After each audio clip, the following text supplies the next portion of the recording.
আসসালামু আলাইকুম। বিনোদন বাংলায় আপনাদের সবাইকে অনেক অনেক শুভেচ্ছা। আজকের এই কন্টেন্টে আমি আপনাদের সাথে দুইটা বিষয় নিয়ে কথা বলবো। প্রথমটি হচ্ছে সাফ ওয়েমেন্স ফুটসেল চ্যাম্পিয়নশিপ, যেটা থাইল্যান্ডে অনুষ্ঠিত হচ্ছে, এবং দ্বিতীয়টা হচ্ছে যে সাফ ওয়েমেন্স আন্ডার 19 ফুটবল চ্যাম্পিয়নশিপ, যেটা নেপালে অনুষ্ঠিত হবে এ মাসের 31শে জানুয়ারি। প্রথমে ফুটসেল নিয়ে আলোচনা শুরু করা যাক। সাফ ফুটসেল 2026 এবারের যে প্রতিযোগিতাটা, এটা অনুষ্ঠিত হচ্ছে থাইল্যান্ডে, এবং এই ফুটসেল চ্যাম্পিয়নশিপে বাংলাদেশ নারী এবং পুরুষ উভয় দলই অংশগ্রহণ করতেছে।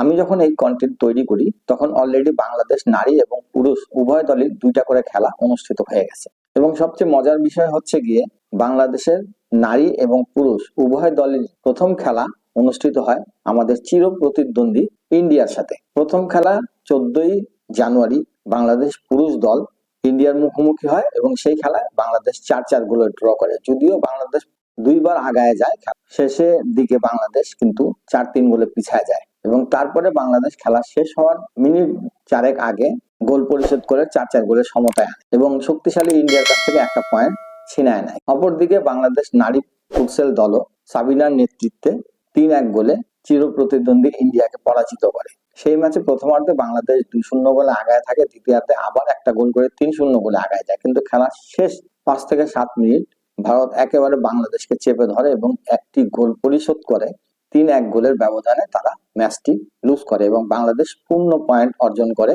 প্রথম খেলা থেকে শক্তিশালী ইন্ডিয়ার বিরুদ্ধে। কিন্তু সমস্যা হচ্ছে দ্বিতীয় খেলায় এসে বাংলাদেশ পুরুষ দল মালদ্বীপের সাথে যেই খেলাটা ছিল সেই খেলায় 6-1 গোলের ব্যবধানে পরাজিত হয়ে যায়, যেটা বাংলাদেশের দর্শকরা মোটেও আশা করেনি, এবং পুরুষ ফুটবল দলকে বলতে পারেন একরকম চ্যাম্পিয়নশিপ থেকে ছিটকে ফেলে দেয়। অপরদিকে বাংলাদেশ নারী যে ফুটসেল দলটা আছে সেই দলটাও ভুটানের সাথে তাদের দ্বিতীয় ম্যাচে এসে হোঁচট খায়।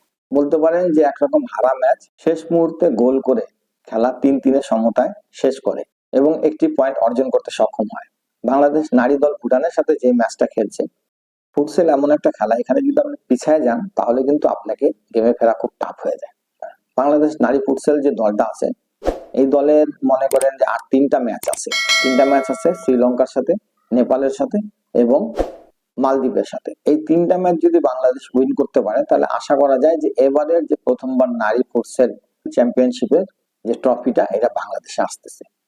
তবে পুরুষদের বেলায় মনে হচ্ছে এবারে অন্তত পক্ষে ফুটসেলে ট্রফিটা আনা সম্ভব হবে না। নেক্সট ইনশাল্লাহ তারা অবশ্যই ভালো করবে আশা করি।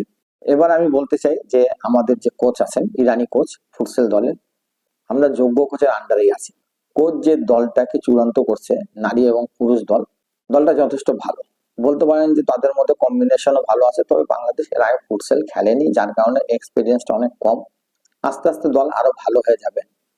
বিশেষ করে আমি দুইটা বিষয় তো উল্লেখ করতে চাই, এটা হচ্ছে গিয়ে দুই দলের যে ক্যাপ্টেন নির্বাচন করছে, এই ক্যাপ্টেন নির্বাচনে বোঝা যায় যে উনি অনেক বিচক্ষণ। কারণ বাংলাদেশ প্রথম ম্যাচে কিন্তু বাংলাদেশের যে ক্যাপ্টেন আছে রাহাবার খান, উনি কিন্তু ইন্ডিয়ার বিরুদ্ধে একাই 2টা গোল করে, যে 4-4 গোলে ম্যাচটা ড্র হয় তার মধ্যে 2টা গোলই ছিল তার। বাংলাদেশ নারী ফুটসল দল যখন ইন্ডিয়ার সাথে ম্যাচ খেলে তখন বাংলাদেশ যে 3-1 গোলে ম্যাচটা জয়লাভ করে, সেই ম্যাচে কিন্তু বাংলাদেশ নারী দলে ক্যাপ্টেন সাবিনা তারও কিন্তু 2টা গোল ছিল। এটাতেই বোঝা যায় যে উনার সিলেকশনটা একেবারে সঠিক ছিল।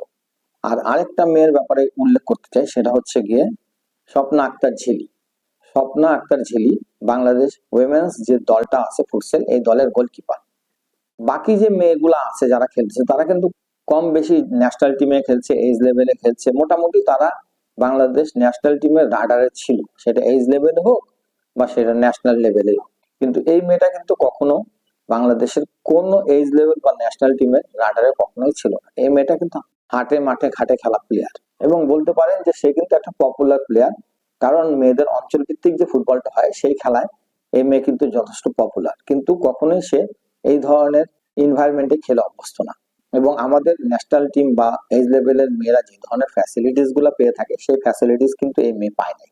তারপরেও মোটামুটি সে যা খেলতেছে, বলতে পারেন ইন্ডিয়ার সাথে ম্যাচের দিন বাংলাদেশ জয়ের অন্যতম দাবিদার সে তার সাধ্যের বাইরে খেলছে। তো ধন্যবাদ তাকে, ধন্যবাদ কোচকেও, এবং ধন্যবাদ বাংলাদেশ ফুটবল ফেডারেশনকে যে এই ধরনের মেয়েদেরকে সুযোগ করে দেওয়ার জন্য। এবার একটু আলোচনা করি নারী সাফ অনূর্ধ্ব 19 চ্যাম্পিয়নশিপ, যেটা নেপালে অনুষ্ঠিত হতে যাচ্ছে। জানুয়ারি মাসের 31 তারিখ থেকে এই চ্যাম্পিয়নশিপটা অনুষ্ঠিত হতে যাচ্ছে নেপালে। এবারের এই আন্ডার 19 ওয়েমেন সাব চ্যাম্পিয়নশিপের স্বাগতিক দেশ নেপাল।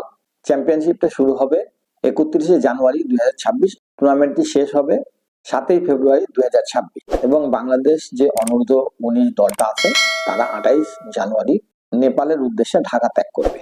দলটা অবশ্যই পিটার বাটলারের নেতৃত্বে যাবে।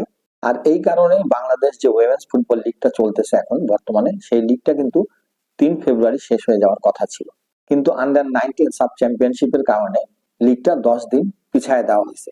কেননা আমাদের এইবারের যে লিগটা চলতেছে এই লিগে আন্ডার 19 এইজের যে মেয়েগুলো আছে, ধরে নেন যে ন্যাশনাল টিমের রাডারে যে 30-35 জন প্লেয়ার আছে, এরা সবাই বিভিন্ন দলের হয়ে এই লিগে অংশগ্রহণ করতেছে। বিশেষ করে বলতে পারেন যে টেবিলের টপে থাকা যে 6টা দল আছে, এই 6টা দলেই এই মেয়েরা কম বেশি পার্টিসিপেট করতেছে। বিশেষ করে আপনাদেরকে কয়েকটা দলের কথা আমি জানিয়ে দিতে চাই, যেটা হচ্ছে রাজশাহী স্টার্স, ফরাসগঞ্জ, বাংলাদেশ সেনাবাহিনী, বাংলাদেশ আনসার এবং বাংলাদেশ পুলিশ। আমাদের এজ লেভেলের এই প্লেয়ার গুলো আছে। এই প্লেয়ার গুলা যখন সাব আন্ডার 19 খেলতে চলে যাবে, তখন এই দলগুলা মোটামুটি বলতে পারেন যে অনেকটা ক্ষতিগ্রস্ত হবে লিগের শেষ দিকে এসে। যার কারণে ফুটবল ফেডারেশন দলগুলোর সাথে আলোচনা সাপেক্ষে বডিলি এটাকে 10 দিন পিছায় নিচ্ছে। এবারে লিগটা 3 ফেব্রুয়ারির জায়গায় 13 ফেব্রুয়ারি সমাপ্তি টানবে। তো ভিউয়ার্স, অনূর্ধ্ব 19 সাব চ্যাম্পিয়নশিপের যেটা নেপালে অনুষ্ঠিত হবে, সেটার পরবর্তী কন্টেন্ট নিয়ে আপনাদের সামনে হাজির হব। এখনকার মতো আপনাদের কাছ থেকে বিদায় নিচ্ছি।